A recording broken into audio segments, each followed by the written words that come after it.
In today's video, I'm going to teach you how to format text in Coda EO. We'll walk through the formatting toolbar so you can make your pages clear, consistent, and easy to scan. Everything starts the same way. Highlight the text you want to change. As soon as you select text on the canvas or inside a table cell, the formatting toolbar appears right above or near your selection.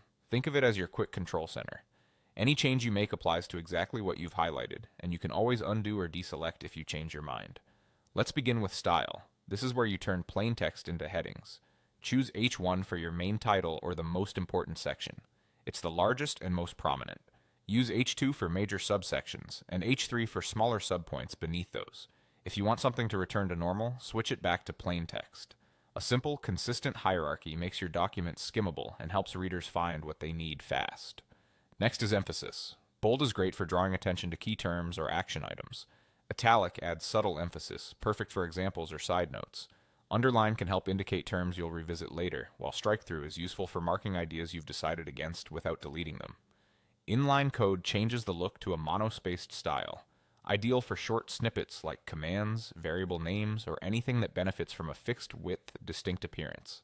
Color lives under the A icon. You can change the text color to guide attention or create a visual category, and you can also apply a background highlight to make a phrase pop. Use color sparingly for the most impact. Too many colors can compete with your message. Highlights are especially helpful in longer pages when you want a short sentence to stand out. Alignment gives you control over how text sits on the page. Left alignment keeps things tidy and is usually best for most content. Center alignment works well for titles or short callouts. Right alignment is less common, but it can be helpful for design balance or small labels. Choose the alignment that supports readability, not just style. Finally, lists transform lines into structured points. Bulleted lists are perfect for ideas or unordered notes. Numbered lists shine when sequence matters, like steps or priorities. Checklists make tasks actionable with a clear sense of progress. Collapsible lists help you hide details until they're needed, keeping pages clean and letting readers expand sections when ready. Highlight, choose the option you need, and apply with confidence. With these tools, your Coda pages will look polished and communicate clearly.